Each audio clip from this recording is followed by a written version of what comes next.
ಅಖಿಲಾಂಡ ಕೋಟಿ ಬ್ರಹ್ಮಾಂಡ ನಾಯಕ ರಾಜಾದಿರಾಜ ಯೋಗಿರಾಜ ಪರಬ್ರಹ್ಮ ಶ್ರೀ ಸಚ್ಚಿದಾನಂದ ಸದ್ಗುರು ಸಾಯಿನಾಥ್ ಮಹಾರಾಜ್ ಕಿ ಜೈ. ಗುರುವಿನ ಪಾದಾರವಿಂದಗಳಿಗೆ ವಂದಿಸುತ್ತಾ ನಮಸ್ತೆ ಸ್ನೇಹಿತರೆ. ಗುರುವಿನ ಆಶೀರ್ವಾದ, ಭಗವಂತನ ಕೃಪೆಯಿಂದ ನೀವೆಲ್ಲ ತುಂಬ ಚೆನ್ನಾಗಿದ್ದೀರಾ, ಹಾಗೆ ಅವರ ಕೃಪೆಯೊಂದಿಗೆ ಸಂರಕ್ಷಿತವಾಗಿದ್ದೀರಾ ಅಂತ ಹಾಗೆ ನಾನು ಕೂಡ ಪ್ರಾರ್ಥನೆಯನ್ನು ಮಾಡ್ತಾ ಇವತ್ತಿನ ವಿಡಿಯೋ ಶುರು ಮಾಡೋಣ. ಮೊದಲಿಗೆ ಒಂದು ರೀಸೆಂಟಾಗಿ ನಡೆದಿರುವ ಒಂದು ದಿವ್ಯ ಪವಾಡ, ಸಾಯಿ ಪವಾಡ ಅಂತಲೇ ಹೇಳ್ಬೋದು, ಕೇಳಿಬಿಡೋಣ. ಅಂದರೆ ಗುರುವು ಒಂದಲ್ಲ ಒಂದು ರೀತಿಯಲ್ಲಿ ತನ್ನ ಶಿಷ್ಯನನ್ನು ಕಾಪಾಡಲು ಸಹಕರಿಸ್ತಾರೆ, ಸಹಾಯ ಮಾಡೋದಿಲ್ಲ ಅಂತಲ್ಲ. ವಿಧಿಯ ವಿರುದ್ಧನೂ ಕೂಡ ನಿಂತು ಅವನನ್ನು ಸಮರ್ಥರನ್ನಾಗಿಸಿ ವಿಧಿ ಕೂಡ ಅವನ ಮೇಲೆ ಕರುಣೆ ತೋರಿ ಅವನಿಗೆ ಶಿಕ್ಷೆಯ ಪ್ರಮಾಣವನ್ನು ತಗ್ಗಿಸುವಂಥ ಅವಕಾಶವನ್ನು ಕೊಡ್ತಾರೆ. ಇದೇ ಜನ್ಮದಲ್ಲಿ ಕರ್ಮವನ್ನು ಕಳ್ಕೊಂಡು ಮುಂದಿನ ಜನ್ಮವನ್ನಾದರೂ ಒಳ್ಳೆಯ ರೀತಿಯಲ್ಲಿ ಅನುಭವಿಸಿದೆ ಅಂತ ಹೇಳಿ ಆಶೀರ್ವಾದವಾದರೂ ಸಿಗುತ್ತೆ. ಒಟ್ಟಾರೆಯಾಗಿ ಪರಿವರ್ತನೆ ಖಂಡಿತ ಸಿಗುತ್ತೆ ಗುರುವಿನ ಆಶ್ರಯದಲ್ಲಿ ನಂಬಿಕೆ ಇಟ್ಟು ಶರಣಾಗಿ ಹೋದವರಿಗೆ. ಹಾಗೆ ಸ್ನೇಹಿತರೆ, ಇಲ್ಲೇ ಒಂದು ಸತ್ಯ ಘಟನೆಯನ್ನು ವಿವರಿಸ್ತೀನಿ.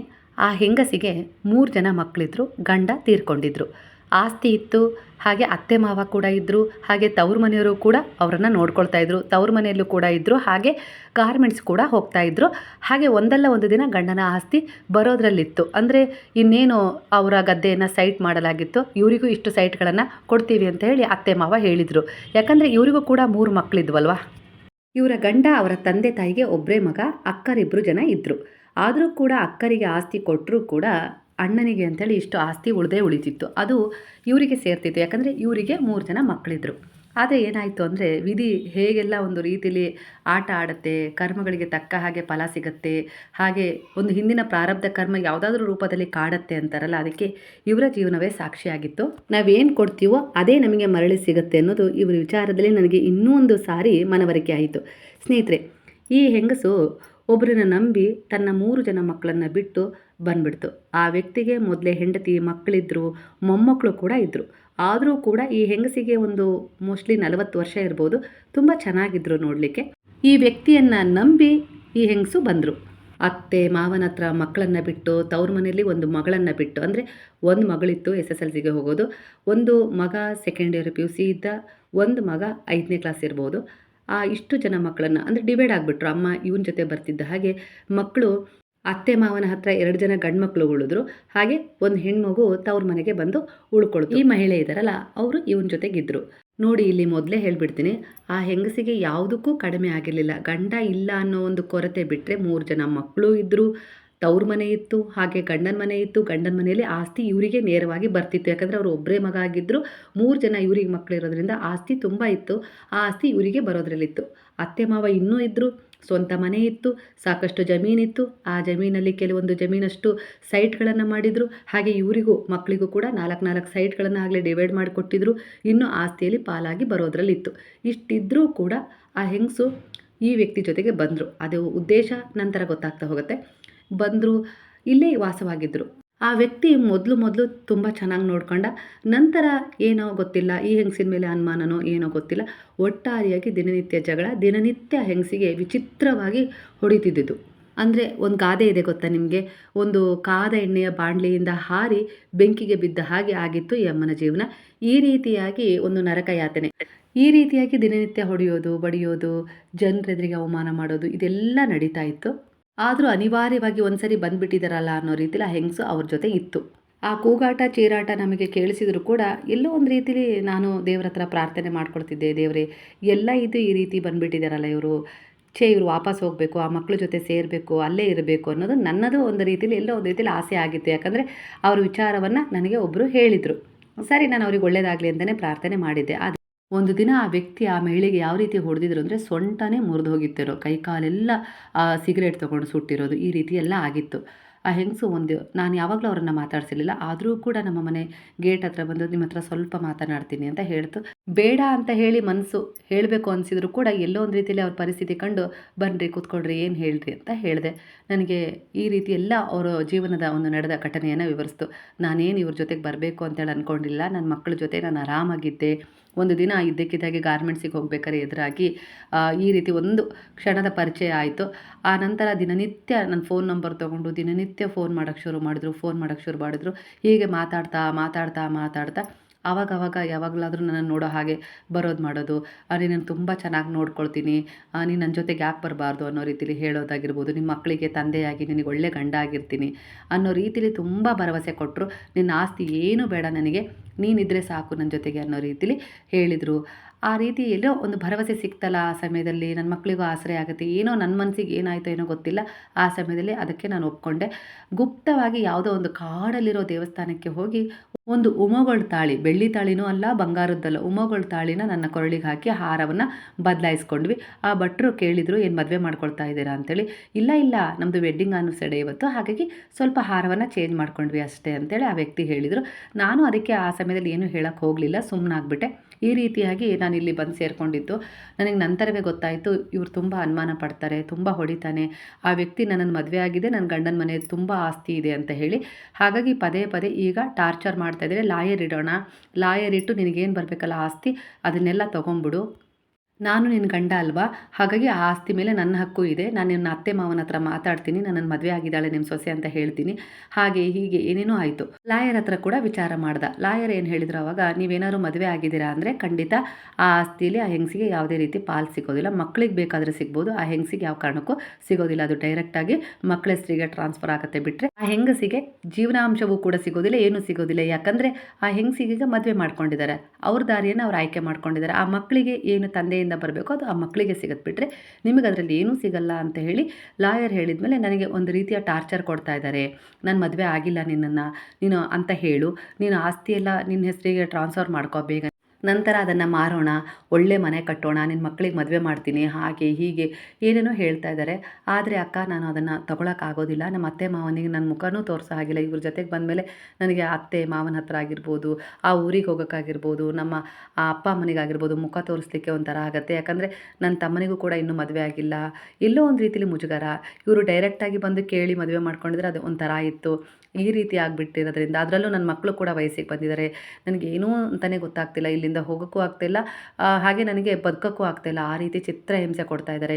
ಈ ಆಸ್ತಿನ ನಾನು ತಗೊಳ್ಳೇಬೇಕು ಅನ್ನೋ ರೀತಿಲಿ ಯಾವುದಾದ್ರೂ ರೀತಿಯಲ್ಲಿ ಒಟ್ಟಾರೆಯಾಗಿ ಆಸ್ತಿ ನಿನ್ನ ಹೆಸರಿಗೆ ಮಾಡ್ಕೋ ಅಂತೇಳಿ ಚಿತ್ರಹಿಂಸೆ ಕೊಡ್ತಾ ಇದ್ದಾರೆ ಅಂತ ಹೇಳ್ತಾ ಹಿಂಸು. ಈ ರೀತಿ ಎಲ್ಲ ಯಾರಾದರೂ ನನ್ನ ಹತ್ರ ಒಂದು ಸ್ವಲ್ಪ ಮಾತಾಡಿಬಿಟ್ರೆ ನನ್ನ ಮನಸ್ಸು ಎಲ್ಲೋ ಒಂದು ರೀತಿಲಿ ತುಂಬ ಡಿಸ್ಟರ್ಬ್ ಆಗಿಬಿಡುತ್ತೆ. ಎಲ್ಲೋ ಒಂದು ರೀತಿಲಿ ನನಗೆ ಅವ್ರ ಮೇಲೆ ಕರುಣೆ ಬರುತ್ತೋ, ಇಲ್ಲಾಂದರೆ ಅದು ಆ ಒಂದು ಅನ್ಯಾಯವನ್ನು ಸಹಿಸೋಕ್ಕಾಗೋದಿಲ್ವೋ ಒಟ್ಟಾರೆಯಾಗಿ ಗೊತ್ತಿಲ್ಲ. ನಾನೇನು ಹೇಳಿದೆ, ನೀವು ವಾಪಸ್ ಹೋಗ್ಬಿಡಿ, ನನಗನ್ಸೋ ಪ್ರಕಾರ ನೀವು ವಾಪಸ್ ಹೋಗಿಬಿಡ್ರಿ, ತಪ್ಪಾಗೋದು ಸಹಜ, ಮನುಷ್ಯರಿಂದ ತಪ್ಪಾಗೋದಿಲ್ಲ ಅಂಥೇಳಿ. ಅಲ್ಲ, ಒಂದು ಪಾಠವನ್ನು ಈಗಾಗಲೇ ಇಲ್ಲಿ ಕಲ್ತಿದ್ದೀರಾ, ನೀವು ತೆಗೆದುಕೊಂಡ ತೀರ್ಮಾನ ಸರಿ ಇರಲಿಲ್ಲ ಅಂಥೇಳಿ ನಿಮಗೆ ಗೊತ್ತಾಗಿದೆ, ಈಗ ನೀವು ವಾಪಸ್ ಹೋಗ್ಬೋದು, ಏನೂ ತಪ್ಪಾಗೋದಿಲ್ಲ, ಆಗೋದೆಲ್ಲ ಆಗತ್ತೆ, ಯಾರ್ಯಾರ ಜೀವನದಲ್ಲೂ ಏನೇನೋ ಆಗುತ್ತೆ, ನಿಮ್ಮ ಜೀವನದಲ್ಲಿ ಇದಾಗಿದೆ, ಸ್ವಲ್ಪ ದಿನ ಆಡ್ಕೊಳ್ತಾರಷ್ಟೇ ಜನ, ಆಮೇಲೆ ಅವ್ರವ್ರ ಜೀವನದ ಅವ್ರವ್ರ ಸಮಸ್ಯೆಗಳಿಗೆ ಎಲ್ಲರೂ ಎಲ್ಲದನ್ನು ಮರೆತು ಮುಂದೆ ಹೋಗೋದನ್ನು ನೋಡ್ತಾರೆ. ಇರಲಿ ಬಿಡಿ, ಹೋಗಿಬಿಡಿ ಅಂತ ಹೇಳಿದೆ. ಅಕ್ಕ, ಇಲ್ಲಿಂದ ಹೋಗೋಕ್ಕೆ ನನಗೆ ಧೈರ್ಯ ಸಾಕಾಗ್ತಿಲ್ಲ ಅಂತ ಹೇಳಿದರು. ನೋಡಿ, ಕಾನೂನಿರುತ್ತೆ, ಪೊಲೀಸ್ನರಿಗೆ ಕಂಪ್ಲೇಂಟ್ ಕೊಡಿ, ಈ ರೀತಿ ನಾನು ಮದುವೆ ಆಗಿಲ್ಲ, ಈ ರೀತಿ ಎಲ್ಲ ಆಗಿತ್ತು ಅಂದರೆ ಒಂದು ಕಂಪ್ಲೇಂಟ್ ಬರೆದು ನೀವು ಡಿ ಸಿಗಾಗಿರ್ಬೋದು, ಇಲ್ಲ ಇಲ್ಲೇ ಸ್ಟೇಷನಿಗಾಗಿರ್ಬೋದು ಕೊಟ್ಟು ನೋಡಿ ಅಂತ ಹೇಳಿದೆ. ಅವರು ಆ ಹೆಂಗಸಿಗೆ ಅದೆಷ್ಟು ರೋಸಿ ಹೋಗಿತ್ತು ಅಂದರೆ, ಯಾರಾದರೂ ಒಬ್ಬರು ಧೈರ್ಯ ತುಂಬಿದರೆ ಸಾಕಪ್ಪ ಅನ್ನಂಗಾಗಿತ್ತು ಏನೋ ಗೊತ್ತಿಲ್ಲ. ಮಾರನೇ ದಿನವೇ ಆ ಹೆಂಗಸು ಆ ವ್ಯಕ್ತಿ ಇಲ್ಲದ ಸಮಯ ನೋಡಿ ಡಿ ಸಿ ಆಫೀಸಿಗೆ ಹೋಗಿ ಕಂಪ್ಲೇಂಟ್ ಕೊಟ್ಟು ಬಂತು, ಹಾಗೆ ಸ್ಟೇಷನಿಗೆ ಕೂಡ ಕಂಪ್ಲೇಂಟ್ ಕೊಡ್ತು. ಆ ಕಂಪ್ಲೇಂಟ್ ಕೊಟ್ಟಿರೋ ವಿಚಾರ ಈ ವ್ಯಕ್ತಿಗೆ ಗೊತ್ತಾಯಿತು. ಯಾಕಂದರೆ ಅದರಲ್ಲೂ ಕೆಲವರು ಪೊಲೀಸ್ನವ್ರು ಇರ್ತಾರಲ್ಲ, ಇವರಿಗೆ ಫ್ರೆಂಡು ಪರಿಚಯ ಏನೋ ಇರ್ತಾರಲ್ಲ, ಆ ರೀತಿಯವರೊಬ್ಬರು ಇವನಿಗೆ ಹೇಳಿದ್ರು ಅನಿಸುತ್ತೆ. ಅದರಿಂದ ಗೊತ್ತಾಯಿತು. ಆ ರಾತ್ರಿ ಕೂಡ ತುಂಬ ಹೊಡೆದ ಅವನು, ತುಂಬ ಅಂದರೆ ತುಂಬ ಹೊಡೆದಿದ್ದಾನೆ. ಮಾರನೇ ದಿನ ಬಂದು ಆ ಹೆಂಗಸು ತುಂಬ ಹೊಡೆದ್ಬಿಟ್ರಕ್ಕ, ಆ ವಿಚಾರ ಗೊತ್ತಾಗಿ, ಇಷ್ಟೆಲ್ಲ ಧೈರ್ಯ ಬಂದಿದೆ ನಿನಗೆ, ನಿನ್ನನ್ನು ಕೊಲೆ ಮಾಡಿಬಿಡ್ತೀನಿ, ನಾನು ಜೈಲಿಗೆ ಹೋದರೂ ಪರವಾಗಿಲ್ಲ, ಹಾಗೆ ಹೀಗೆ ಅಂತೇಳಿ ತುಂಬ ಹೊಡೆದಿದ್ದಾರೆ. ನಾನು ಈಗಂತೂ ಇರೋದೇ ಇಲ್ಲ ಅಕ್ಕ, ನೀವು ಸಾಯಿಬಾಬಾ ಭಕ್ತರು ಅಂತ ಗೊತ್ತಕ್ಕ, ನೀವು ಸಾಯಿಬಾಬನ ತುಂಬ ಪೂಜೆ ಮಾಡ್ತೀರಾ ಅಂತೇಳಿ. ಖಂಡಿತ ನಾನು ಹಿಂದೆ 9 ಗುರುವಾರಗಳ ವ್ರತ ಮಾಡಿದ್ದೆ, ಬಾಬಾರವ್ರನ್ನ ಪೂಜೆ ಮಾಡಿದ್ದೀನಕ್ಕ, ನಾನು ಬಾಬಾರವ್ರನ್ನ ತುಂಬ ನಂಬ್ತೀನಿ. ನಮ್ಮ ಊರಲ್ಲಿ ನನ್ನ ಗಂಡನ ಮನೆಯಲ್ಲಿ ಅಂದರೆ ಆ ಊರಲ್ಲಿ ಬಾಬಾರವರ ಮಂದಿರ ಇತ್ತು. ನಾನು ಪ್ರತಿ ಗುರುವಾರ ಬಾಬಾರವರ ದೇವಸ್ಥಾನಕ್ಕೆ ಹೋಗ್ತಿದ್ದೆ. ಹಾಗೂ ಏನೋ ಗೊತ್ತಿಲ್ಲ, ನಿಮ್ಮ ಹತ್ರನೇ ಬಂದಿದ್ದಕ್ಕೆ ನನಗೆ ಈ ಸಜೆಷನ್ ಸಿಕ್ತು. ನಂಗೆ ಸ್ವಲ್ಪ ಆತ್ಮವಿಶ್ವಾಸ ಧೈರ್ಯ ಬಂದಿದೆ ಅಕ್ಕ. ಅದರ ಆಧಾರದ ಮೇಲೆ ನಾನು ತೀರ್ಮಾನ ತೊಗೊಂಡಿದ್ದೀನಿ. ಡಿ ಸಿಗೂ ಕೂಡ ಕಂಪ್ಲೇಂಟ್ ಕೊಟ್ಟು ಬಂದಿದ್ದೀನಿ, ಪೊಲೀಸ್ನರಿಗೂ ಕೂಡ ಕಂಪ್ಲೇಂಟ್ ಕೊಟ್ಟು ಬಂದಿದ್ದೀನಿ. ಕಂಪ್ಲೇಂಟ್ ವಾಪಸ್ ತಗೋ ಅಂತ ಹೇಳಿ ಹೊಡಿತಾ ಇದ್ದಾನೆ. ಆದರೆ ನಾನು ತಗೊಳ್ಳಲ್ಲ, ಏನಾಗುತ್ತಾ ಆಗಲಿ ಅಕ್ಕ, ಹಿಂಗೆ ಬದುಕೋಕ್ಕಿಂತ ಸತ್ತೋಗ್ಬಿಡ್ತೀನಿ, ಅದರಿಂದ ನನ್ನ ಮಕ್ಕಳಿಗಾದರೂ ಒಳ್ಳೆಯದಾಗತ್ತೆ ಅನ್ನೋ ರೀತಿಲಿ ಅಂತು. ಹಾಗಾಗಿ ನಾನು ಹೇಳಿದೆ, ಏನೂ ಆಗೋದಿಲ್ಲ, ನೀವು ವಾಪಸ್ ಹೋಗಿಬಿಡ್ರಿ. ವಾಪಸ್ ಹೋದ್ಮೇಲೆ ಅವ್ರೇನು ಕರ್ಕೊಂಡು ಬರೋಕ್ಕೆ ಆಗೋದಿಲ್ಲ, ಯಾಕಂದರೆ ಇಲ್ಲಿ ಕಂಪ್ಲೇಂಟ್ ಆಗಿರೋದ್ರಿಂದ ಎಲ್ಲ ವಿಚಾರಣೆ ನಡೆಯುತ್ತೆ. ಹಾಗಾಗಿ ಅವ್ರು ಏನೂ ಮಾಡೋಕ್ಕೆ ಸಾಧ್ಯ ಆಗೋದಿಲ್ಲ, ನೀವು ಹೆದರಬೇಡಿ, ಹೋಗಿಬಿಡಿ ಅಂದೆ. ಅಕ್ಕ, ನಾನು ತುಂಬ ಸಾಮಾನನ್ನು ತೊಗೊಂಡು ಬಂದಿದ್ದೀನಿ. ಈ ವ್ಯಕ್ತಿ ಏನೂ ಸಾಮಾನು ಕೊಡಿಸಿಲ್ಲ. ಮಿಕ್ಸಿಯಿಂದ ಹಿಡಿದು ಸಿಲಿಂಡ್ರು, ಗ್ಯಾಸು, ಒಂದು ಮಂಚ, ಏನು ಪ್ರತಿಯೊಂದು ವಸ್ತು ಇದೆಯಲ್ಲ ಆ ವಸ್ತುಗಳನ್ನು ನಾನೇ ತೊಗೊಂಡು ಬಂದಿದ್ದೆ ಅಕ್ಕ, ನನ್ನ ದುಡ್ಡಲ್ಲೇ ಇಲ್ಲಿಗೆ ಬರಬೇಕಾದ್ರೆ. ಹಾಗಾಗಿ ನಾನು ಅವುಗಳನ್ನ ತೊಗೊಂಡು ಹೋಗಬೇಕು. ನನಗೆ ಈ ಸಾಮಾನೆಲ್ಲ ನೀವು ಸ್ವಲ್ಪ ಕಟ್ಟಿ ಇಲ್ಲಿ ಇಡ್ತೀನಿ, ಇಟ್ಕೊಳ್ತೀರಾ ಅಕ್ಕ ಅಂತ ಕೇಳಿದರು. ನಾನೂ ಧೈರ್ಯ ಮಾಡಿ, ಅದೇನೋ ಹೇಳ್ತಾರಲ್ಲ ಬಂಡ ಧೈರ್ಯ, ಯಾರಿಗಾರ ಒಬ್ರಿಗೆ ಸಹಾಯ ಮಾಡಬೇಕಾದ್ರೆ ಬಂದ್ಬಿಡತ್ತೆ ಅಂತಾರಲ್ಲ, ಆ ರೀತಿಯಾಗಿ ಆ ಸಾಮಾನುಗಳನ್ನು ಇಡಮ್ಮ ಪರವಾಗಿಲ್ಲ ಒಂದು ರೂಮಲ್ಲಿ ಇಟ್ಬಿಡು, ನಾನೇನು ಅದನ್ನು ಹೊತ್ಕೊಂಡು ಕೂರೋದಿಲ್ಲಲ್ಲ, ಒಂದು ಕಡೆ ಇರುತ್ತೆ. ಇದನ್ನು ಯಾರೂ ಈ ರೀತಿ ಮಾಡೋಕ್ಕೆ ರಿಸ್ಕ್ ತಗೊಳ್ಳೋಕ್ಕೆ ಇಷ್ಟಪಡೋದಿಲ್ಲ. ಆದರೂ ಕೂಡ ನಾನು ಎಲ್ಲೋ ಬಿಡು ಒಬ್ರಿಗೆ ಸಹಾಯ ಆಗುತ್ತೆ, ಒಂದು ತಾಯಿ ಒಬ್ಬರು ಮಕ್ಕಳ ಹತ್ರ ಹೋಗಿ ಸೇರ್ಕೊಳ್ತಾರೆ, ಎಲ್ಲೋ ಒಂದು ಒಳ್ಳೇದಾಗತ್ತೆ ಬಿಡು. ನಾನು ಕೂಡ ಒಪ್ಪಿಗೆನೂ ಕೊಟ್ಟೆ, ನಮ್ಮ ಮನೆಯವ್ರನ್ನೂ ಕೂಡ ಒಪ್ಪಿಸಿದೆ. ನನ್ನ ಮಕ್ಕಳು ಕೂಡ ಹೇಳಿದರು, ಅಮ್ಮ ಯಾಕಮ್ಮ ಆ ರೀತಿಯೆಲ್ಲ ಏನಾದರೂ ಆಗಿಬಿಟ್ರೆ ಅಂತ ಹೇಳಿದರು. ಆದರೂ ಕೂಡ ಬಿಡು, ಎಲ್ಲ ನಮಗೆ ಅವ್ರ ವಿಚಾರ ಗೊತ್ತಿದೆಯಲ್ಲಮ್ಮ, ಏನೋ ಒಬ್ರಿಗೆ ಸಹಾಯ ಮಾಡಿದ್ರೆ ದೇವರೆಲ್ಲ ನಮ್ಗೆ ಒಳ್ಳೇದು ಮಾಡ್ತಾನೆ ಬಿಡಮ್ಮ ಅನ್ನೋ ರೀತಿಲಿ ನಾನು ಕೂಡ ಮಕ್ಕಳನ್ನು ಕೂಡ ಒಪ್ಪಿಸಿದೆ. ಸಾಮಾನು ಕೂಡ ಮನೇಲಿಟ್ಟರು. ಹಾಗೆ ಆ ಹೆಂಗಸು ಒಂದು ದಿನ ಗುರ್ತು ಮಾಡ್ಕೊಳ್ತು, ನಾನು ಇಲ್ಲಿಂದ ಹೇಗಾದರೂ ಬಿಟ್ಟು ಹೋಗ್ತೀನಿ ಅಂತೇಳಿ. ಅದಕ್ಕಿಂತ ಮೊದಲು ಅಕ್ಕ, ನಾನು ಯಾವುದಾದ್ರೂ ಒಂದು ಪೂಜೆ ಇದ್ದರೆ ಹೇಳಿರಿ ಬಾಬಾರವ್ರದ್ದು, ನಾನು ಮಾಡ್ತೀನಿ ಅಕ್ಕ, ಮಾಡಿ ಇಲ್ಲಿಂದ ಹೋಗ್ತೀನಿ, ಆಗ ನನಗೇನೂ ಸಮಸ್ಯೆ ಆಗೋದಿಲ್ಲ, ಬಾಬಾ ನನ್ನನ್ನು ಕಾಪಾಡ್ತಾರೆ, ನನ್ನ ಮಕ್ಕಳನ್ನು ರಕ್ಷಣೆ ಮಾಡ್ತಾರೆ, ನನಗೆ ಈಗ ಬಂದಿರೋ ಎಲ್ಲ ರೀತಿಯ ಸಮಸ್ಯೆಗಳಿಗೆ ಪರಿಹಾರ ಸಿಗತ್ತಕ್ಕ ಅಂದರು. ಅದೇ ನಾನು 9 ದೀಪಗಳ ಆರತಿ ಹೇಳಿದ್ನಲ್ಲ, ಅದನ್ನೇ 9 ದಿನ ಮಾಡಿಬಿಡಮ್ಮ, ಇನ್ನೂ ಟೈಮ್ ಇದೆಯಲ್ಲ ಹೋಗಲಿಕ್ಕೆ, 9 ದಿನ ಆರತಿಯನ್ನು ಮಾಡಿ, ಬಾಬಾ ನೀವೇ ನನ್ನನ್ನು ರಕ್ಷಣೆ ಮಾಡಬೇಕು, ನಾನು ಸರಿಯಾದ ತೀರ್ಮಾನ ತೊಗೊಂಡಿದ್ದೀನಿ, ನನ್ನ ಜೊತೆಗೆ ನೀವಿರಬೇಕು ಅನ್ನೋ ರೀತಿಯಲ್ಲಿ ಪಶ್ಚಾತ್ತಾಪ ಪಟ್ಟು ಹೋಗು, ಆದರೆ ಮತ್ತೆ ಯಾವತ್ತಿಗೂ ತಪ್ಪು ಮಾಡಬೇಡ, ಬಾಬಾ ಕ್ಷಮಿಸ್ತಾರೆ ನಿಜ, ಪದೇ ಪದೇ ತಪ್ಪಿಗೆ ಅವರು ಕೂಡ ಕ್ಷಮಿಸೋದಿಲ್ಲ, ನೀನು ತಪ್ಪನ್ನು ತಿದ್ಕೊಂಡು ಪಶ್ಚಾತ್ತಾಪ ಪಟ್ಟಿದ್ದೆ ಅಂದರೆ ಬಾಬಾ ನಿಮಗೆ ಸಹಕರಿಸ್ತಾರೆ, ಹೋಗ್ಬಾ ಅಂತ ಹೇಳಿದೆ. ಹಾಗೆ ಆ ಹೆಂಗಸು 9 ದಿನಗಳ ಪೂಜೆ ಮಾಡ್ತು, ಎಲ್ಲ ಮುಗಿಸ್ಕೊಂಡ್ರು. ಒಂದು ದಿನ ಇದ್ದಕ್ಕಿದ್ದ ಹಾಗೆ ಆ ವ್ಯಕ್ತಿ ಬರೋದಕ್ಕಿಂತ ಮೊದಲು, ಅಂದರೆ ಆ ವ್ಯಕ್ತಿಗೆ ಮೊದಲನೇ ಹೆಂಡತಿ, ಮಕ್ಕಳು, ಸೊಸೆ, ಮೊಮ್ಮಕ್ಕಳು ಇದ್ರಲ್ಲ, ಅವ್ರ ಜೊತೆ ಇರ್ತಿದ್ರು, ಆವಾಗವಾಗ ಇಲ್ಲಿ ಬಂದು ಹೋಗ್ತಾಯಿದ್ರು. ಆ ವ್ಯಕ್ತಿ ಬರೋದಕ್ಕಿಂತ ಮೊದಲೇ ಒಂದು ದಿನ ಆ ಹೆಂಗಸು ಇದ್ದಕ್ಕಿದ್ದಂಗೆ ಹೇಳ್ದ ಹಾಗೆ ಹೋಗ್ಬಿಟ್ರು. ಹೇಗಿದ್ರು ಕಂಪ್ಲೇಂಟ್ ಎಲ್ಲ ಮಾಡಿದ್ರಲ್ಲ, ಕಂಪ್ಲೇಂಟ್ ಏನೋ ವಾಪಸ್ ತೊಗೊಂಡಿಲ್ಲ, ಹಾಗೆ ಹೋಗ್ಬಿಟ್ರು. ಹೋದವರು ಅಲ್ಲಿ ಆರಾಮಾಗಿದ್ದರು. ಅಲ್ಲಿಂದ ನಂಗೊಂದು ಫೋನ್ ಮಾಡಿದರು, ಅಪ್ಪ ಅಮ್ಮ ನನ್ನನ್ನು ಸೇರಿಸ್ಕೊಂಡಿದ್ದಾರೆ, ನಾನು ಚೆನ್ನಾಗಿದ್ದೀನಿ, ಮಗಳು ಕೂಡ SSLC ಓದ್ತಾ ಇದ್ದಾಳೆ, ಹಾಗಾಗಿ ಮಗಳ ಜವಾಬ್ದಾರಿ ಕೂಡ ನನ್ನದೇ ಆಗಿದೆ. ಈಗ ನಾನು ದಾರಿ ತಪ್ಪದು ನೋಡಿ ನನ್ನ ಮಗಳಿಗೂ ಕೂಡ ಯಾರೂ ಒಳ್ಳೆ ಹುಡುಗ ಸಿಗೋದಿಲ್ಲ, ಇಲ್ಲ ಏನೇನೋ ಬೆರಳು ಮಾಡಿ ತೋರಿಸ್ತಾರೆ ತಾಯಿ ಇಂಥವಳು ಅಂತೇಳಿ. ಹಾಗಾಗಿ ನಾನು ಬಂದೀಗ ನನ್ನ ಫ್ಯಾಮಿಲಿ ಸೇರ್ಕೊಂಡಿದ್ದೀನಕ್ಕ, ಇಲ್ಲಿ ಚೆನ್ನಾಗಿದ್ದೀನಿ ನಾನು, ಹಾಗೆ ಅಪ್ಪ ಅಮ್ಮನ ಜೊತೆ ಗದ್ದೆ ಕೆಲಸಕ್ಕೂ ಹೋಗ್ತಾ ಇದ್ದೀನಿ, ನೆಮ್ಮದಿಯಾಗಿದ್ದೀನಿ ಅಂತ ಹೇಳಿದರು. ಹಾಗೆ ಅತ್ತೆ ಮಾವನ ಮನೆಗೂ ಹೋಗಿದ್ದೆ.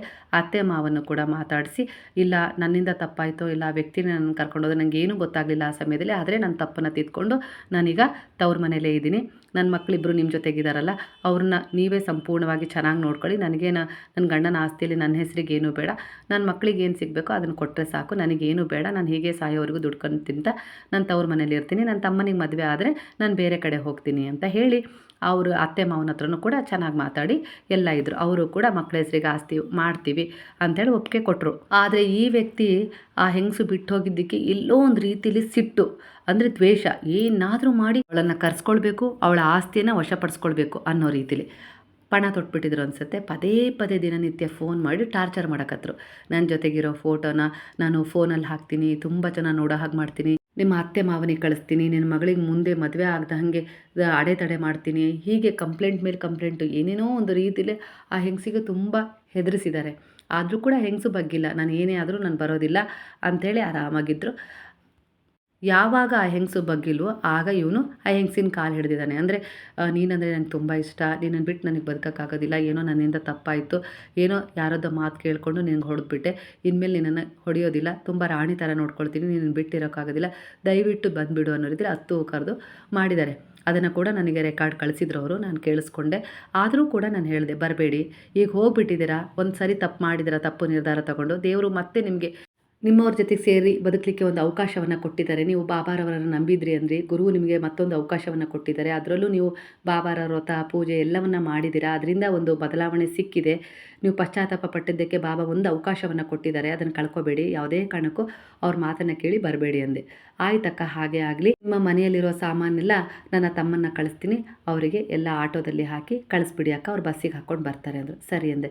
ಹಾಗೆ ಆ ಹೆಂಗಸು ನನ್ನ ಹತ್ರ 5,000 ಅಮೌಂಟ್ ಕೊಟ್ಟಿತ್ತು. ಹಾಗೆ ಕಾಲ್ಗೆಜ್ಜೆ, ಒಂದು ಉಂಗುರ, 2 ಜೊತೆ ಕಿವಿದು ಬಂಗಾರದ್ದು ಎಲ್ಲ ಕೊಟ್ಟು ಹೋಗಿದ್ರು.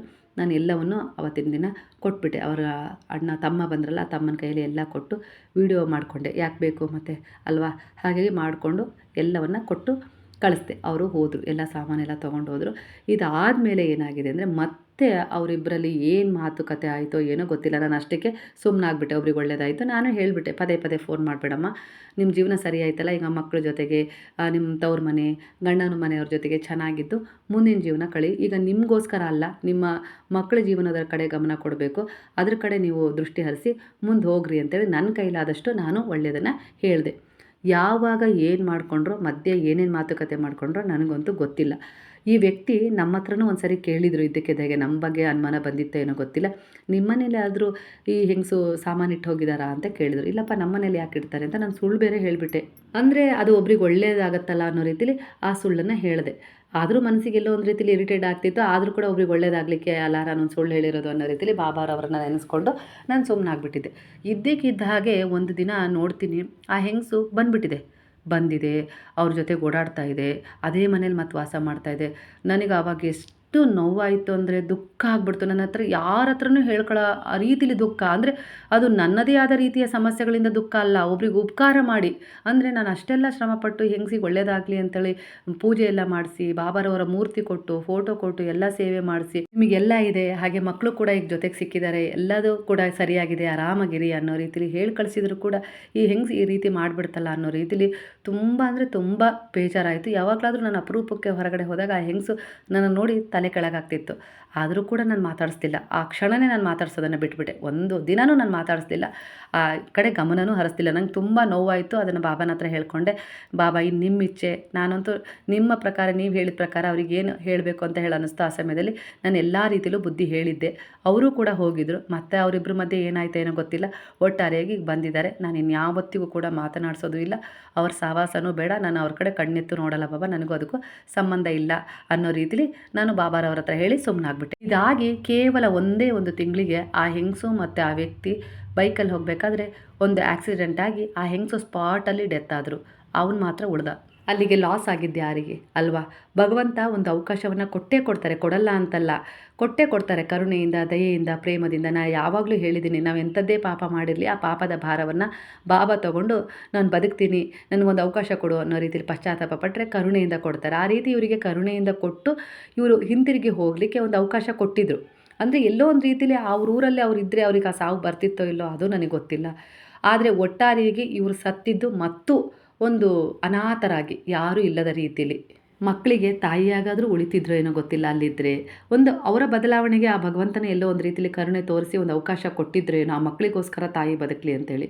ಇವರು ಹೋದವರು ತಮ್ಮ ತಪ್ಪನ್ನು ತಿದ್ಕೊಂಡು ಪಶ್ಚಾತ್ತಾಪ ಪಟ್ಟು ಹೋದ್ಮೇಲೆ ಮತ್ತೆ ಬರಬಾರ್ದಿತ್ತಲ್ವ. ಎಲ್ಲೋ ಒಂದು ಮಾತು ಹೇಳ್ತಾರೆ ಗೊತ್ತಾ, ಸಾಯೋ ಗಳಿಗೆಯನ್ನಾದರೂ ತಪ್ಪಿಸ್ಬೋದಂತೆ, ಆದರೆ ನೋವು ತಿನ್ನುವ ಗಳಿಗೆಯನ್ನು ತಪ್ಪಿಸ್ಲಿಕ್ಕೆ ಸಾಧ್ಯ ಇಲ್ಲ. ಹಾಗೆ ಆಗಿತ್ತು ಇವ್ರ ಜೀವನದಲ್ಲಿ. ಸಾವಿನ ಗಳಿಗೆಯನ್ನು ಭಗವಂತ ಒಂದಲ್ಲ ಒಂದು ರೀತಿಯಲ್ಲಿ ತಪ್ಪಿಸಿದ್ನೇನೋ ಕರುಣೆ ತೋರಿ ಪಶ್ಚಾತ್ತಾಪ ಪಟ್ಟಿದ್ದಾರೆ, ಆ ಮಕ್ಕಳ ಜೊತೆಗೆ ಬದುಕಲಿ, ಆ ಮಕ್ಕಳಿಗೆ ತಾಯಿಯಾಗಿ ಉಳಿಲಿ ಅನ್ನೋ ರೀತಿಯಲ್ಲಿ. ಆದರೆ ಇವರು ಮತ್ತೆ ತನ್ನ ಹಳೆಯ ಒಂದು ಕರ್ಮದ ಒಂದು ಬಾಗಿಲನ್ನೇ ತಟ್ಟಿದ್ರು. ನಾನು ಅಲ್ಲಿಗೆ ಬರೋದು ಸೈ, ನಾನು ಅದೇ ಜೀವನ ನಡೆಸೋದು ಸೈ ಅನ್ನೋ ರೀತಿಯಲ್ಲಿ ಆಯ್ಕೆ ಮಾಡಿಕೊಂಡ್ರು.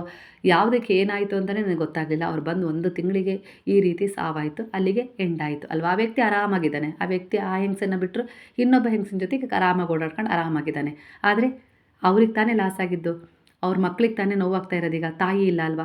ಒಂದು SSLC ಓದ್ತಾ ಇರೋ ಮಗಳಿಗೆ ತಾಯಿ ಇಲ್ಲ ಅಂದರೆ ಎಷ್ಟು ನೋವಾಗುತ್ತೆ ಗೊತ್ತಾ. ಯಾರ ಹತ್ರ ಹೇಳ್ಕೊಳ್ಬೇಕು?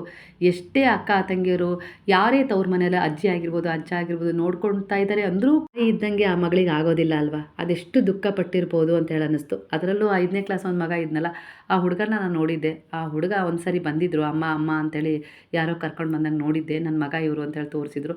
ನನಗೆ ಅದೂ ತುಂಬ ನೋವಾಯಿತು. ಆ ಮಗು ನೆನೆಸ್ಕೊಂಡು, 5ನೇ ಕ್ಲಾಸ್ ಮಗುನ ನಾನು ನೆನೆಸ್ಕೊಂಡು ತುಂಬ ನೋವಾಯಿತು. ಯಾಕಂದರೆ ಅದು ಇನ್ನೂ ಬೆಳೆಯೋ ವಯಸ್ಸು, ಅವನಿಗೆ ತಾಯಿ ಅವಶ್ಯಕತೆ ಇತ್ತು ಅನ್ನಿಸ್ತು. ಆ ಸೆಕೆಂಡ್ ಇಯರ್ PUCಗೆ ಹೋಗ್ತಾ ಇರೋ ಮಗ ತಾಯಿನ ಯಾವಾಗಲೂ ದ್ವೇಷಿಸ್ತಾ ಇದ್ದ. ಯಾಕಂದರೆ ಅಮ್ಮ ಈ ರೀತಿ ಮಾಡಿರೋದು ಅವನಿಗೆ ಇಷ್ಟ ಆಗಿರಲಿಲ್ಲ, ಹಾಗಾಗಿ ದ್ವೇಷಿಸ್ತಾ ಇದ್ದ. ಆ ರೀತಿ ಹೇಳ್ಕೊಂಡಿದ್ರು. ಇದನ್ನೆಲ್ಲ ಕೇಳಿಬಿಟ್ರೆ ಎಲ್ಲೋ ಒಂದು ರೀತಿಯಲ್ಲಿ ಭಗವಂತ ನಮಗೆ ತಿದ್ಕೊಳ್ಳೋಕ್ಕೆ ಅವಕಾಶ ಕೊಟ್ಟೇ ಕೊಡ್ತಾರೆ. ತಮ್ಮ ತಪ್ಪುಗಳನ್ನು ತಿದ್ಕೊಳ್ಳೋಕೆ ಅವಕಾಶ ಕೊಟ್ಟೇ ಕೊಡ್ತಾರೆ. ಯಾಕಂದರೆ ನಾವು ಅವ್ರಿಗೆ ಮಕ್ಕಳಿದ್ದ ಹಾಗೆ, ನಮ್ಮ ಮಕ್ಕಳಿಗೆ ನಾವು ಅವರ ತಪ್ಪುಗಳನ್ನು ತಿದ್ಕೊಳ್ಳೋಕ್ಕೆ ಅವಕಾಶ ಕೊಡ್ತೀವಲ್ವ. ಅದೇ ರೀತಿ ಸರಿ ದಾರಿಗೆ ತರಬೇಕು ಅನ್ನೋ ರೀತಿಯಲ್ಲಿ ಪ್ರಾರ್ಥನೆ ಮಾಡ್ತೀವಿ, ಪೂಜೆ ಮಾಡ್ತೀವಿ. ಅವರಿಗೋಸ್ಕರ ನಾವು ನಮ್ಮನ್ನೇ ತ್ಯಾಗ ಮಾಡ್ಕೊಂಡ್ಬಿಡ್ತೀವಿ ಒಂದೊಂದ್ಸರಿ. ಆ ರೀತಿ ನಾವು ಇರ್ತೀವಿ. ಅದಕ್ಕೆ ತಕ್ಕ ಹಾಗೆ ಭಗವಂತನ ಆಶೀರ್ವಾದ ಕೂಡ ಅವರ ಬದಲಾವಣೆಯಾಗಿ ಸಿಕ್ಕೇ ಸಿಗುತ್ತೆ. ಯಾಕಂದರೆ ಒಬ್ಬ ತಾಯಿ ಬ್ಲೆಸ್ಸಿಂಗನ್ನು ಮಕ್ಕಳ ಪರವಾಗಿ ಬೇಡ್ತಾ ಇದ್ದಾಳೆ ಅಂದರೆ ಖಂಡಿತ ಆ ತಾಯಿಯನ್ನು ಹರಿಸ್ತಾರೆ. ಆ ತಾಯಿಯ ಇಚ್ಛೆಯನ್ನು ಆ ಗುರು ಆಗಿರ್ಬೋದು, ಆ ಭಗವಂತ ಆಗಿರ್ಬೋದು ಈಡೇರಿಸ್ತಾರೆ. ಅದೇ ರೀತಿ ಇವರಿಗೂ ಒಂದು ಅವಕಾಶ ಕೊಟ್ಟು ಭಗವಂತ ಹೋಗು ನೀನು ಮರಳಿ ಹೋಗು, ಆಯ್ಕೆ ಮಾಡ್ಕೊಂಡಿದ್ದು ಸರಿ ಇದೆ ಹೋಗು ಅನ್ನೋ ರೀತಿಲಿ ಕಳಿಸಿದ್ರೇನೋ. ಇವರು ಸ್ವಲ್ಪ ದಿನ ಸರಿಯಾಗಿದ್ದರು, ಒಂದು 2 ತಿಂಗಳು 3 ತಿಂಗಳು ಅನಿಸುತ್ತೆ. ನಂತರ ನನಗೆ ಅದೇ ಬೇಕು ಅಂತೇಳಿ ಬಂದರು, ಇಲ್ಲ ಏನು ಆಯಿತು ಅಂತ ಗೊತ್ತಿಲ್ಲ, ಒಟ್ಟಾರೆಯಾಗಿ ಬಂದರು. ಯಾವುದೋ ರೀತಿಲಿ ಒಂದು ರೀತಿಲಿ ಜೀವ ಬಿಟ್ಟರು. ಎಲ್ಲೋ ಒಂದು ರೀತಿಲಿ ನನಗಿದು ತುಂಬ ಬೇಜಾರಾಯಿತು. ಯಾಕೆ ಈ ವಿಚಾರವನ್ನು ಹೇಳ್ತಾ ಇದ್ದೇನೆ ಅಂದರೆ, ಇಲ್ಲಿ ತಪ್ಪುಗಳನ್ನು ತಿದ್ಕೊಳ್ಳೋಕೆ ಅವಕಾಶ ಕೊಡೋದೇ ಇಲ್ಲ ಅಂತಲ್ಲ, ಕೊಟ್ಟೇ ಕೊಡ್ತಾರೆ. ಕೆಲವೊಂದು ಸರಿ ಹೊಸ ಕರ್ಮಗಳನ್ನು ನಾವೇ ಸೃಷ್ಟಿ ಮಾಡ್ಕೊಳ್ತೀವಿ, ಕೆಲವೊಂದು ಸರಿ ಪ್ರಾರಬ್ಧ ಕರ್ಮ, ಹಿಂದಿನ ಕರ್ಮಗಳನ್ನು ನಾವಿಲ್ಲಿ ಕಳ್ಕೊಳ್ತೀವಿ, ಪಾಠವಾಗಿ ಪಡ್ಕೊಳ್ತೀವಿ. ಆದರೆ ಕೆಲವೊಂದು ಸರಿ ಏನಾಗುತ್ತೆ ಅಂದರೆ, ಹೊಸ ಕರ್ಮಗಳನ್ನು ಕೂಡ ನಾವೇ ಸೃಷ್ಟಿ ಮಾಡಿಕೊಂಡು ಎಲ್ಲೋ ಒಂದು ರೀತಿ ತಪ್ಪಾದ ನಿರ್ಧಾರಗಳನ್ನು ತಗೊಂಡು ಕೆಲವೊಂದು ಸಾರಿ ಈ ರೀತಿ ಒಂದು ಬೇಗನೆ ಏನೋ ಒಂದು ರೀತಿಲಿ ಜೀವನನ ಅಂತ್ಯಗೊಳಿಸ್ಕೊಳ್ತೀವಲ್ವ. ಆದರೂ ಕೂಡ ಆ ಒಂದು ಆಕ್ಸಿಡೆಂಟ್ ಇದೆಯಲ್ಲ, ಅದು ಅಪಮೃತ್ಯುವೇ ಸೂಚನೆ ಆಗಿರುತ್ತೆ. ಆ ಹೆಂಗಸು ಬಾಬಾರವರನ್ನು ಪೂಜೆ ಮಾಡಿದಾಗ ಒಂದು ಸರಿ ಕನಸಲ್ಲಿ ಬಂದು ಬಾಬಾರವರ ಆಶೀರ್ವಾದ ಮಾಡಿ, ಹೋಗು ನಿನ್ನ ಮಕ್ಕಳೊಂದಿಗೆ ಚೆನ್ನಾಗಿರು ಅಂತೇಳಿ ಆಶೀರ್ವಾದ ಮಾಡಿದ್ರಂತೆ. ಅದನ್ನು ಕೂಡ ಬೆಳಗ್ಗೆ ಬಂದು ಬೇಗನೆ ನನ್ನ ಹತ್ರ ಹೇಳಿತ್ತು ಆ ಹೆಂಗಸು. ಆ ದಿನ, ಅಮ್ಮ ನನ್ನ ಕನಸಲ್ಲಿ ಬಾಬಾ ಬಂದಿದ್ದರು, ನನಗೆ ಈ ರೀತಿ ಆಶೀರ್ವಾದ ಮಾಡಿದರೆ ಖಂಡಿತ ಎಲ್ಲ ಒಳ್ಳೆಯದಾಗತ್ತಲ್ಲ ಅಂಥೇಳಿ. ನಾನು ಹಾಗೆ ಹೇಳಿದ್ದೆ, ಬಾಬಾ ಬಂದೇ ಆಶೀರ್ವಾದ ಮಾಡಿದ್ದಾರೆ ಅಂದರೆ ಖಂಡಿತ ನಿಮಗೊಂದು ಅವಕಾಶವನ್ನು ಕೊಟ್ಟಿದ್ದಾರೆ ನಿಮ್ಮ ತಪ್ಪನ್ನು ತಿದ್ಕೊಳ್ಳೋಕ್ಕೆ, ಹಾಗಾಗಿ ಹೋಗಿಬಿಡಿ ಆರಾಮಾಗಿರಿ ಅಂತೇಳಿ ಹೇಳಿ ಕಳಿಸಿದ್ದೆ. ಹಾಗಾಗಿ ನಾನು ಆ ಹೆಂಗಸಿನ ವಿಚಾರನ ಯಾವತ್ತೂ ನೆನ್ಪು ಮಾಡ್ಕೊಳ್ಳಿಲ್ಲ. ಯಾರೋ ನನಗೆ ಸತ್ತು 3 ದಿನ ಆದಮೇಲೆ ಫೋನ್ ಮಾಡಿದರು, ಹೀಗೆ ಆ ಹೆಂಗಸಿತ್ತಲ್ಲ ಹೋಗಬೇಕಾದ್ರೆ ಆಕ್ಸಿಡೆಂಟ್ ಆಗಿ ಸತ್ತೋದ್ರಂತೇಳಿ. ನನಗೆಲ್ಲೋ ಒಂದು ರೀತಿಲಿ ಒಂದೇ ರೀತಿಲಿ ಶಾಕ್ ಆದಂಗೆ ಆಯಿತು.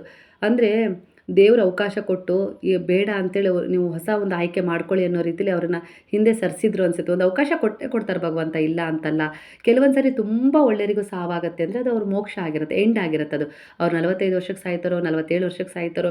ಈಗ ಪುನೀತ್ ರಾಜ್ಕುಮಾರ್ ಆ ಸಮಯದಲ್ಲಿ ಸತ್ರು, ಅವ್ರು ತುಂಬ ಒಳ್ಳೆಯ ಕೆಲಸವನ್ನು ಮಾಡಿದ್ರು ಅಂದರೆ ಅದು ಅವ್ರಿಗೆ ಮೋಕ್ಷ ಸಿಕ್ಕೋದಾಗಿರ್ಬೋದು. ಆ ಸಮಯ ಎಂಡ್ ಅಷ್ಟೇ ಅವ್ರದ್ದು. ಅಂದರೆ ಹೋದ ಜನ್ಮದಲ್ಲೂ ಅವರು ತುಂಬ ಒಳ್ಳೆಯ ಕೆಲಸಗಳನ್ನು ಮಾಡಿರ್ತಾರೆ, ಈ ಜನ್ಮದಲ್ಲೂ ಅದು ಇನ್ನೂ ಸ್ವಲ್ಪ ಬಾಕಿ ಇರುತ್ತೆ ಅವರ ಆತ್ಮದ ಉದ್ದೇಶದ ಪ್ರಕಾರ. ಅದನ್ನು ಆಯ್ಕೆ ಮಾಡ್ಕೊಂಡು ಬಂದಿರ್ತಾರೆ.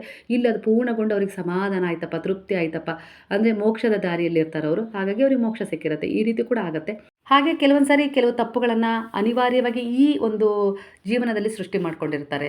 ಅದು ಅವರಿಗೆ ತಪ್ಪು ಅಂತೇಳಿ ಗೊತ್ತಿದ್ದು ಕೆಲವೊಂದು ಸಾರಿ ಮಾಡ್ತಾರೆ, ಕೆಲವೊಂದು ಸಾರಿ ಅನಿವಾರ್ಯತೆಗೆ ಕೆಲವೊಂದು ಸಾರಿ ಮಾಡ್ತಾರೆ. ಎಲ್ಲವನ್ನ ತೂಗಿ ಅಳಿಯಲಾಗುತ್ತೆ. ಒಟ್ಟಾರೆಯಾಗಿ ಅದರಿಂದ ಒಂದು ಕರ್ಮ ಅಂತೂ ಹಾಗೆ ಆಗುತ್ತೆ. ಈ ರೀತಿಯಾಗಿ ಹೆಂಗಸು ಸತ್ತೋದಾಗ ನಂಗೆ ತುಂಬ ನೋವಾಯಿತು. ಮತ್ತು ನಾನು ಎಷ್ಟಾದರೂ ಪ್ರಯತ್ನಪಟ್ಟು ಆ ಮಕ್ಕಳ ಜೊತೆಗೆ ಒಬ್ಬ ತಾಯಿ ಇರಲಿ ಅಂಥೇಳಿ ನಾನು ನನ್ನ ಕೈಲಾದಷ್ಟು ಶ್ರಮಪಟ್ಟು ಪ್ರಾರ್ಥನೆ ಮಾಡಿ ಒಂದು ಬುದ್ಧಿ ಹೇಳಿ, ನನ್ನ ಕೈಲಿ ಏನಾಗುತ್ತೋ ನಾನು ಅನ್ನೋದು ತಪ್ಪು ಆ ರೀತಿಯಾಗಿ ಹೇಳಿ ಕಳಿಸಿದೆ. ಆದರೆ ಹೆಂಗಸು ಎಂಥ ನಿರ್ಧಾರ ತೊಗೊಂಡ್ಬಿಡ್ತು, ಮತ್ತೆ ಮರಳಿ ಬಂದು ಅದರಿಂದ ಏನಾದರೂ ತಪ್ಪಾಯಿತಾ, ಏನಾಯಿತು, ಏನು ಎತ್ತ, ಅದು ಭಗವಂತನಿಗೆ ಗೊತ್ತು ಸ್ನೇಹಿತರೆ. ಈ ರೀತಿ ಕೂಡ ಕೆಲವೊಂದು ಸಾರಿ ಆಗುತ್ತೆ. ಯಾಕೋ ನನಗೆ ಆ ವಿಚಾರ ಇದ್ದಕ್ಕಿದ್ದ ಹಾಗೆ ನೆನಪಾಯಿತು. ಅಂದರೆ ಅವ್ರ ಮಕ್ಕಳು ಆ ಮನೆ ಬೀಗ ಹಾಕಿತ್ತು, ಯಾಕಂದರೆ ಅದು ಕಂಪ್ಲೇಂಟ್ ಆಗಿತ್ತಲ್ಲ, ಅವರು ಹಿಂಗೆ ಆಕ್ಸಿಡೆಂಟ್ ಆಗಿ ಸತ್ತಿದ್ದಕ್ಕೆ. ಆ ಮಕ್ಕಳು ಬಂದು ಆ ಸಾಮಾನೆಲ್ಲ ಹೇರ್ಕೊಂಡು ಹೋದರು. ಕೆಲವೊಂದು ಬ್ಯಾಲೆನ್ಸ್ ಇದ್ವಂತೆ ಆ ಮನೆಯಲ್ಲಿ ಸಾಮಾನು. ಹಾಗಾಗಿ ಪೊಲೀಸ್ನವರು ಬೀಗ ಹಾಕ್ಸಿದ್ರು ಇಷ್ಟು ದಿನ. ಅವ್ರು ಬಂದು ಆ ಸಾಮಾನುಗಳನ್ನೆಲ್ಲ ತೊಗೊಂಡು ಹೋದ್ರಲ್ಲ, ಹಾಗಾಗಿ ಆ ವಿಚಾರ ನಂಗೆ ನೆನಪಾಯಿತು. ಅದರಲ್ಲಿ ಆ ಸಣ್ಣ ಮಗು ನನ್ನ ಹತ್ರ ಮಾತಾಡಿಸ್ತು, ಆಂಟಿ ಹೇಗಿದ್ದೀರಾ ಅಂತೇಳಿ. ನಂಗೆ ತುಂಬ ಒಂಥರ ಅಳು ಬಂದುಬಿಡ್ತು. ಆದರೂ ಚೆನ್ನಾಗಿದ್ದೀನಪ್ಪ, ನೀವೆಲ್ಲ ಹೇಗಿದ್ದೀರಿ, ಈಗ ಎಲ್ಲಿದ್ದೀರಾ ಅಂತೇಳಿ ಕೇಳಿದೆ. ನಾವು ನಮ್ಮ ಅಜ್ಜ ಅಜ್ಜಿ ಹತ್ರ ಇದ್ದೀವಿ, ಅಕ್ಕ ಅಮ್ಮನ ಹತ್ರ ಇದ್ದಾಳೆ. ಆವಾಗವಾಗ ನಾವು ಅಲ್ಲಿಗೆ ಹೋಗ್ತಾ ಇರ್ತೀವಿ, ಅಕ್ಕ ಇಲ್ಲಿಗೆ ಬರ್ತಾ ಇರ್ತಾಳೆ. ಇದ್ದೀವಿ ಆಂಟಿ, ಚೆನ್ನಾಗಿದ್ದೀವಿ. ಈಗ ಅಣ್ಣ ಈಗ ಡಿಗ್ರಿಗೆ ಸೇರ್ಕೊಂಡಿದ್ದಾನೆ. ಈಗ ಅಣ್ಣನೂ ನಮ್ಮನ್ನೆಲ್ಲ ಚೆನ್ನಾಗಿ ನೋಡ್ಕೊಳ್ತಾ ಇದ್ದಾರೆ. ಅವನಿಗೂ ಅಂದರೆ ಅಣ್ಣ ತುಂಬ ಒಳ್ಳೆ ಹುಡುಗ ಇದ್ದ. ಅವನು, ನಾನು ನೋಡಿದ್ದೆ ಹುಡುಗನ, ತುಂಬ ಒಳ್ಳೆ ಹುಡುಗ ಇದ್ದ, ತುಂಬ ಸಾಫ್ಟ್ ಇದ್ದ, ಮೃದು ಇದ್ದ. ಅವನ ಅಮ್ಮನ ನಡತೆ ಅಂದರೆ ನಡವಳಿಕೆ ಅವನಿಗೆ ಎಲ್ಲೋ ಒಂದು ರೀತಿಯಲ್ಲಿ ತುಂಬ ನೋವು ಕೊಡ್ತಾ ಇತ್ತು. ಆದರೂ ಕೂಡ ಯಾವಾಗಲಾದರೂ ಅಪರೂಪಕ್ಕೆ ಅಮ್ಮ ಊರಿಗೆ ಹೋಗೋಣ ಬಾ ಅಂಥೇಳಿ ಕರೀಲಿಕ್ಕೆ ಬರ್ತಿದ್ದ ಅವಾಗವಾಗ ಅಂತ ಈ ಅಮ್ಮನೇ ನನ್ನ ಹತ್ರ ಹೇಳಿತ್ತು. ಆವಾಗ ಒಂದು ಸರಿ ಬಂದಾಗ ನನಗೆ ತೋರಿಸಿದ್ರು, ಪರಿಚಯ ಮಾಡಿಸ್ಕೊಟ್ಟಿದ್ರು. ಇದು ನನ್ನ ದೊಡ್ಡ ಮಗ, ಇದು ನನ್ನ ಮಗಳು, ಇದು ನನ್ನ ಕಿರಿ ಮಗ ಅಂತ ಹೇಳಿ ಪರಿಚಯ ಮಾಡಿಸ್ಕೊಟ್ಟಿದ್ರು. ನೋಡಿದ್ದು ನೆನಪಿತ್ತು.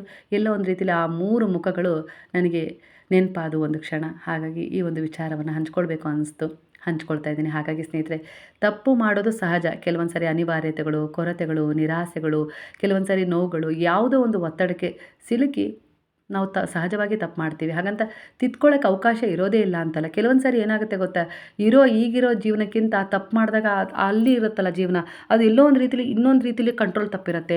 ಇಲ್ಲಾಂದರೆ ಯಾರದೇ ಹಿಡಿತಕ್ಕೆ ಹೋಗಿರ್ತೀವಿ, ನೆಮ್ಮದಿನೇ ಕಳ್ಕೊಂಡ್ಬಿಟ್ಟಿರ್ತೀವಿ. ಅದ್ರ ಬದಲಿ ನಮ್ಮ ಜೀವನ ಆಯಿತು, ಕಷ್ಟನೋ ದುಃಖನೋ ಏನಿರುತ್ತೋ, ಅಂದರೆ ಇಲ್ಲಿ ಭಗವಂತ ಹೇಳೋದೇನು ಗೊತ್ತಾ, ನಿನಗೂ ನಾನು ಬುದ್ಧಿವಂತಿಕೆ ಕೊಟ್ಟಿದ್ದೀನಲ್ವಾ. ನಾವೇ ಹೇಳ್ತೀವಲ್ವಾ, ನಾನು ತುಂಬ ಬುದ್ಧಿವಂತ, ನನಗೆ ಏನು ಬೇಕಾದರೂ ಮಾಡ್ತೀನಿ, ನಾನು ಅಷ್ಟೊಂದು ಬುದ್ಧಿವಂತಿಕೆ ಏನಂತ ಹೇಳ್ಕೊಳ್ತಿದ್ದೀಯಾ ಅಂತ ಅಂದಮೇಲೆ ನಿನಗೆ ಸ್ವತಂತ್ರತೆ ಕೊಟ್ಟಿದ್ದೀನಲ್ಲ, ಯಾವುದನ್ನು ಆಯ್ಕೆ ಮಾಡ್ಕೊಳ್ಬೇಕು, ಯಾವುದನ್ನು ಬಿಡಬೇಕು ಅಂತ. ಸರಿ ಇದು, ತಪ್ಪಿದು, ಎರಡೂ ನಿನ್ನ ಕಣ್ಣೆದುರಿಗೆ ಕಾಣಿಸ್ತಾ ಇದೆ. ನೀನು ಯಾವ ಆಯ್ಕೆಯಲ್ಲಿ ಹೋಗ್ತೀಯೋ ಅದೇ ರೀತಿ ಕರ್ಮ ಸಿಗುತ್ತೆ ನಿನಗೆ ಅನ್ನೋ ರೀತಿಯಲ್ಲಿ ನಾನು ಹೇಳಿಬಿಟ್ಟಿದ್ದೀನಿ. ನಾನು ಅದಕ್ಕೆ ಮೌನವಾಗಿರ್ತೀನಿ. ನಾನು ನಿನಗೆ ಸಹಾಯ ಮಾಡು ಅಂತ ಹೇಳಿದಾಗ, ನನ್ನಲ್ಲಿ ಸಂಪೂರ್ಣವಾಗಿ ಶರಣಾಗಿ ಬಂದಾಗ ನಾನು ನನ್ನ ರೀತಿಯಲ್ಲಿ ನಿನಗೆ ಸಹಾಯ ಮಾಡ್ತೀನಿ. ಒಳ್ಳೆಯ ದಾರಿಯೇ ನಿನಗೆ ತೋರಿಸ್ತೀನಿ. ಹಾಗೆ ನಿನ್ನಿಂದ ಯಾವುದೇ ರೀತಿ ತಪ್ಪುಗಳನ್ನು ಆಗದಂತೆ ನಾನು ನೋಡ್ಕೊಳ್ತೀನಿ, ನೀನು ತಿದ್ದುತ್ತೀನಿ. ಹಂತ ಹಂತವಾಗಿ ನಿನಗೆ ಒಳ್ಳೇದು ಮಾಡ್ತೀನಿ. ನನ್ನನ್ನೇ ಮರೆತು ನಾನೇ ಎಲ್ಲ ಮಾಡ್ಕೊಳ್ತೀನಿ, ನನಗೆ ಎಲ್ಲ ಬುದ್ಧಿವಂತಿಕೆ ಇದೆ, ನನಗೆ ಸ್ವತಂತ್ರತೆ ಇದೆ ಅಂಥೇಳಿ ನೀನೇ ಹೇಳಬೇಕಾದ್ರೆ ನೀನೇ ಆಯ್ಕೆ ಮಾಡ್ಕೊ, ನಾನು ಆರಾಮಾಗಿ ಕೂತ್ಕೊಳ್ತೀನಿ ಅಂತ ಹೇಳಿ ಕೂಡ ಈ ರೀತಿ ಕೂಡ ಆಗಿರುತ್ತೆ. ಹಾಗಾಗಿ ನಾವಿಲ್ಲಿ ಏನೇ ಒಂದು ಪಡ್ಕೊಂಡಿದ್ದೀವಿ ಅಂದರೆ ಅದು ಗೌರವ ಆಗಿರ್ಬೋದು, ಸಮೃದ್ಧಿ ಆಗಿರ್ಬೋದು, ಏನೆಲ್ಲ ನಮಗೊಂದು ನೆಲೆ ಸಿಕ್ಕಿದೆಯೋ ಅದೆಲ್ಲದಕ್ಕೂ ಕಾರಣ ಆ ಭಗವಂತ. ಯಾಕಂದರೆ ಈ ಸೃಷ್ಟಿಯೇ ಅವರದ್ದು ಅಲ್ವಾ. ನಾವಿದ್ದು ಇಲ್ಲಿ ಹೋಗಲಿಕ್ಕೆ ಬಂದವರಷ್ಟೇ. ಅಂದರೆ ಆ ಸೃಷ್ಟಿಯ ಒಂದು ಜೀವನದ ಒಂದು ಆಟವನ್ನು ಆಡಿ ಅಲ್ಲಿ ಒಂದು ದುಃಖವನ್ನು ಅನುಭವಿಸ್ತೀವೋ, ಸುಖವನ್ನು ಅನುಭವಿಸ್ತೀವೋ, ಒಂದು ಒಳ್ಳೆಯದನ್ನು ಕೊಟ್ಟೋಗ್ತೀವೋ, ಕೆಟ್ಟದನ್ನು ಬಿಟ್ಟೋಗ್ತೀವೋ, ಒಟ್ಟಾರೆಯಾಗಿ ಇಲ್ಲಿ ನಮ್ಮದೊಂದು ಆಟ ಅಷ್ಟೇ. ಸೂತ್ರಧಾರಿ ಭಗವಂತನೇ. ಒಟ್ಟಾರೆಯಾಗಿ ನಾವಿಲ್ಲಿ ಯಾವ ರೀತಿ ಒಂದು ಕಾರ್ಯ ನಿರ್ವಹಿಸಿ ಹೋಗ್ತೀವೋ ಅದರ ಆಧಾರದ ಮೇಲೆ ನಮಗೆ ಮುಂದಿನ ಜನ್ಮದಲ್ಲಿ ಅಂದರೆ ಪ್ರಮೋಷನ್ ಆಗುತ್ತೆ ಅಂತ ಹೇಳ್ತೀವಲ್ವ, ಅದೇ ರೀತಿ ಸ್ನೇಹಿತರೆ. ಹಾಗಾಗಿ ಎಷ್ಟೇ ಜೀವನದಲ್ಲಿ ಏರಿಳಿತಗಳು ಬಂದರೂ ಕೂಡ ಕರ್ಮ ಏನೇ ನಮಗೆ ದಿಕ್ಕು ತಪ್ಪಿಸ್ತಾ ಇದೆ, ನಮ್ಮ ಕರ್ಮ, ನಮ್ಮ ಮನಸ್ಸು ಚಂಚಲತೆಗೆ, ಕೊರಗಿಗೆ, ನಿರಾಸೆಗಳಿಗೆ ಬಲಿಯಾಗಿ ಕೆಲವೊಂದು ಸಾರಿ ನಮಗೆ ಇದು ಸರಿ ಇಲ್ಲ ಅಡ್ಡದಾರಿಗೆ ಹೋಗು ಏನೋ ರೀತಿಲಿ ನಮ್ಗೆ ಹೇಳ್ತಾ ಇದೆ ಅಂದರೆ ನಮ್ಮ ಒಳ ಮನಸ್ಸು ಇನ್ನೊಂದು ಮನಸ್ಸು ಹೇಳುತ್ತೆ ಅದು ತಪ್ಪು, ಕಷ್ಟ ಆದರೂ ಪರವಾಗಿಲ್ಲ, ಇದೇ ದಾರಿಯಲ್ಲಿ ಹೋಗು, ಇದು ಒಳ್ಳೆಯ ದಾರಿ, ಶಾಶ್ವತವಾಗಿರುತ್ತೆ, ಸ್ಥಿರವಾಗಿರುತ್ತೆ, ನಿನಗೊಂದು ಒಳ್ಳೆಯ ಜೀವನ ಕೊಡುತ್ತೆ ಅನ್ನೋ ರೀತಿಲಿ ಹೇಳ್ತಾ ಇರುತ್ತೆ. ಎರಡು ಆಯ್ಕೆಗಳು ನಮ್ಮ ಎದುರಿಗೆ ಪ್ರತಿ ಸಾರಿನೂ ಬಂದು ನಿಲ್ತವೆ, ತಪ್ಪು ಸರಿ ಅನ್ನೋದು. ಅದರಲ್ಲಿ ನಾವು ಯಾವುದನ್ನು ಆಯ್ಕೆ ಮಾಡ್ಕೊಳ್ತೀವಿ ಅದೇ ನಮ್ಮ ಮುಂದಿನ ಭವಿಷ್ಯ ಜೀವನವನ್ನು ರೂಪಿಸಿಕೊಡುತ್ತೆ. ಸ್ವಲ್ಪ ಕಷ್ಟ ಆಗ್ಬೋದು ಒಳ್ಳೆಯ ದಾರಿ, ಆದರೆ ಅದು ನಮಗೆ ಒಂದು ಒಳ್ಳೆಯ ಉತ್ತಮವಾದ ದಡವನ್ನೇ ಸೇರಿಸುತ್ತೆ. ಯಾಕಂದರೆ ಆ ಒಳ್ಳೆಯ ದಾರಿಯಲ್ಲಿ ಯಾರಿರ್ತಾರೆ, ಭಗವಂತ ನಮ್ಮ ಜೊತೆ ಕನೆಕ್ಟ್ ಆಗಿರ್ತಾರೆ. ಅಡ್ಡ ದಾರಿಯಲ್ಲಿ ನಮ್ಮ ಜೊತೆ ಯಾರೂ ಇರಲ್ಲ, ನಾನು ಅನ್ನುವ ಅಹಂಭಾವದ ಒಂಟಿತನ ಇರುತ್ತೆ ಅಲ್ವಾ. ಇವತ್ತು ನಾನು ತಿಳಿಸ್ತಾ ಇರುವ ಈ ಸತ್ಯ ಘಟನೆ ನಿಮ್ಮ ಮನಸ್ಸಿಗೆ ಯಾವ ರೀತಿಯ ಅನುಭವವನ್ನು ಕೊಟ್ಟಿದೆ ಅದನ್ನು ಕಮೆಂಟ್ ಮಾಡಿ ತಿಳಿಸೋದನ್ನು ಮರಿಬೇಡಿ. ಯಾಕಂದರೆ ನಿಮ್ಮ ಅಭಿಪ್ರಾಯ ನನಗೆ ಈ ಸಮಯದಲ್ಲಿ ಅಗತ್ಯವಿದೆ. ಅಂದರೆ ಒಬ್ರಿಗೆ ಒಳ್ಳೇದಾಗಲಿ ಅಂತೇಳಿ ನಾನು ಮಾಡಿದ್ದು ಸರಿ ಇತ್ತಾ, ಇಲ್ಲ ಇನ್ಯಾರಿಗೂ ಒಳ್ಳೇದು ಮಾಡಬಾರ್ದಾ ಅನ್ನೋದು ಒಂದೊಂದು ಸಾರಿ ಅಭಿಪ್ರಾಯ ಮೂಡುತ್ತೆ. ಆದರೂ ಕೂಡ ನಾನು ಒಳ್ಳೇದನ್ನು ಮಾಡೋದನ್ನು ನಿಲ್ಲಿಸೋದಿಲ್ಲ. ಅದರಲ್ಲಿ ಏನೇ ಬಂದರೂ ಅದ್ರ ಜೊತೆ ಭಗವಂತ ಇರ್ತಾನೆ, ನನ್ನ ಬಾಬಾ ಇರ್ತಾರಲ್ಲ, ಅದೇ ಧೈರ್ಯ ನನಗೆ. ಹಾಗೆ ನಿಮ್ಮ ಅಭಿಪ್ರಾಯವನ್ನು ಕೂಡ ಈ ವಿಚಾರದಲ್ಲಿ ತಿಳ್ಕೊಳ್ಳೋಕ್ಕೆ ಬಯಸ್ತಾ ಇದ್ದೇನೆ. ಹಾಗಿದ್ರೆ ಸಾಯಿರಾಮ್ ಅಂತ ಹೇಳಿ ಕಮೆಂಟ್ ಮಾಡೋದನ್ನು ಮರಿಬೇಡಿ. ಅದ್ರ ಜೊತೆಗೆ ಈ ಸತ್ಯ ಘಟನೆಯಿಂದ ನಿಮಗೆ ಯಾವ ರೀತಿ ಮೆಸೇಜ್ ಸಿಕ್ತು ಅನ್ನೋದನ್ನು ಹೇಳೋದನ್ನು ಮರಿಬೇಡಿ ಸ್ನೇಹಿತರೆ. ಹಾಗಾದರೆ ಈಗೆಲ್ಲರೂ ಸೇರಿ ಹೇಳೋಣ, ಹರೇ ರಾಮ ರಾಮ ರಾಮ ಹರೇ ಹರೇ, ಹರೇ ಕೃಷ್ಣ ಕೃಷ್ಣ ಕೃಷ್ಣ ಹರೇ ಹರೇ, ಹರೇ ಸಾಯಿ ಸಾಯಿ ಸಾಯಿ ಹರೇ ಹರೇ, ಹರೇ ಬಾಬಾ ಬಾಬಾ ಬಾಬಾ ಹರೇ ಹರೇ, ಹರೇ ದತ್ತ ದತ್ತ ದತ್ತ ಹರೇ ಹರೇ.